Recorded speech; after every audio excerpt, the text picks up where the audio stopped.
Hello everyone, welcome to Lost Forum. I am Rohini and let's continue our टोपा series.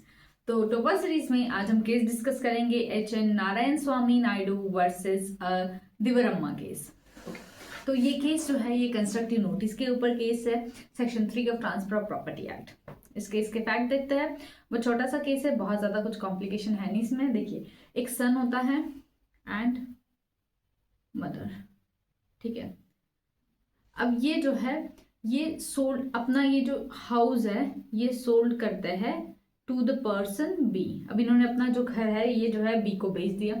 अब ये कैसी sale deed होती है? कंडीशनल सेल डीड होती है। क्या कंडीशन होती है कि भाई with in a stipulated period of time, let's say 6.5 year, कि 6.5 साल बाद जो है जो सेलर है that would pay the entire consideration to the B.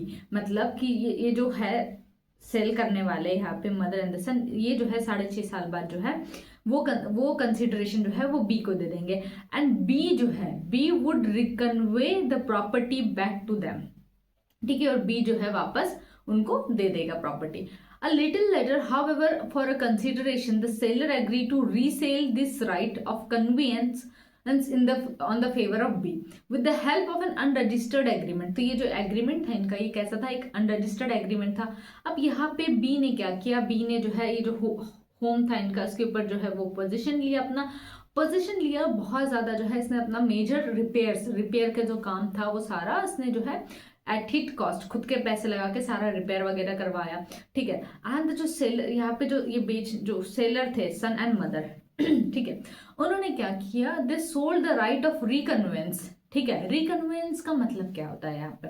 अब जिसे पता है वो कमेंट सेक्शन में जरूर लिखे रिकन्वेंस का मतलब क्या होता है, ठीक है। जिन्हें नहीं पता उन्हें मैं एक्सप्लेन करती हूँ। रिकन्वेंस का मतलब होता है एक लीगल डॉक्यूमेंट है that transfer the title of property from the mortgage that is a lender, from the lender to the borrower, ठीक है। तो ये होता है रिकन्वेंस, ठीक है। एक तो होता है कन्वेंस, उसी का उल्टा रिकन्वेंस, ठीक है। तो एक लीगल डॉक्यूमेंट हुआ जिसमें कि टाइटल जो है प्रॉपर्टी का वो ट्रांसफर होता है, ओके।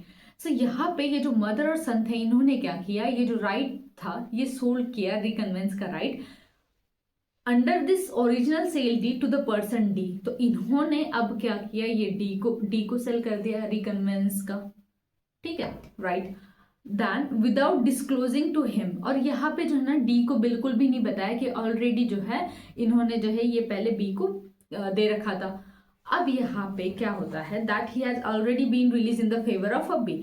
डी क्लेमिंग, अब डी कह रहा है भाई मैं क्या था? बोनाफाइड परचेसर हूं करके of this reconveyance right without notice, और कह रहा है कि मेरे पास तो नोटिस नहीं था, ठीक है। तो खुद को ये बोनाफाइड परचेसर शो करना चाह रहा है। तो अब इशू इस केस का ये है कि क्या यहाँ पे जो डी क्लेम कर रहा है, आई होप ये इससे आपको फैक्ट समझ में आ गया होगा।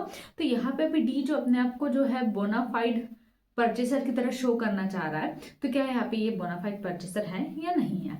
ये हमारा क्या होगा? इशू होगा। ठीक है, चलिए लॉ पॉइंट्स की बात करते हैं। तो जो डेफिनेशन है यहाँ पे जो टर्म नोटिस की, जो section 3 of transfer of property act में दी गई है, तो डेफिनेशन के अकॉर्डिंग क्या कहता है कि a person is said to have a notice, कि कब माना जाएगा कि किसी के पास जो है नोटिस है फैक्ट का? व्हेन ही एक्चुअली नोज, या तो उसे सच में पता हो, और अब पता होने के बावजूद भी क्या है? विलफुल एब्स्टेशन, मतलब जानबूझ के भाई मैं रोक रही हूँ खुद को इंक्वायरी करने से, सर्च नहीं कर रही हूँ, इंक्वायरी नहीं कर रही हूँ।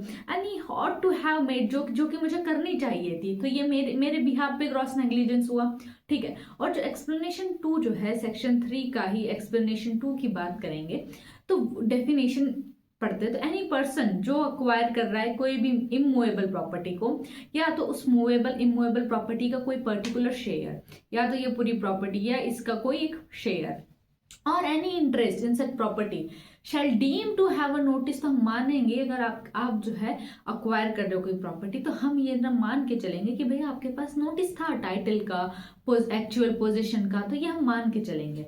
तो इट इज ऑब्वियस कि ये जो विलफुल एब्स्टेशन है, यहाँ पे जो है डी का क्या काम था यहाँ पे? कि डी जो है आके इनसे इंक्वायरी करता, किससे? बी से। क्यों? क्योंकि यहाँ पे जो एक्चुअल पोजीशन है वो तो बी के पास थी, सारा रिपेयर का काम इसने किया, पोजीशन में उसके वो है, तो डी को इंक्वायरी करनी चाहिए थी बी से, जो कि डी ने बिल्कुल भी नहीं की है इस केस में। तो यहाँ पे जो विलफुल एब्सटेंशन था किसका, डी का, क्योंकि इसने इंक्वायरी नहीं की यहाँ पे, and would have come to know the entire fact. अगर वो एक बार पूछ लेता तो उसे सारे फैक्ट का पता चल जाता कि भाई पहले भी जो है ये जो है बी के फेवर में था करके, then he should have deem to be have a notice of the right of the plaintiff, ठीक है। एंड अब यहाँ बात करते तो यहाँ जो प्लेंटिफ है हमारा उसके पास क्या है, एक्चुअल पोजीशन है, तो प्रैक्टिकली ओनर तो वही हुआ, बट यहाँ पे जो रिकन्वेंस है deed, it was the duty of the defendant to inquire with the plaintiff. Then यहाँ पे फाइनली उन्होंने कहा जो कि एक्चुअल पोजीशन यहाँ पे है, कोर्ट ने बोला जो डी है, ठीक है, had duty to direct inquire, जो यहाँ पे उसने नहीं की, तो जो है यहाँ पे हम मान के चलेंगे कि भाई ये जो है आपकी गलती है और आप जो है बोनाफाइड परचेसर नहीं है, तो इसीलिए जो अपील है यहाँ पे ये डिसमिस हो गई। सिंपल सा केस है, कुछ ज्यादा इसमें कॉम्प्लिकेशन नहीं है। आई होप ये केस आपको अच्छे से समझ में आ गया होगा। Thank you so much.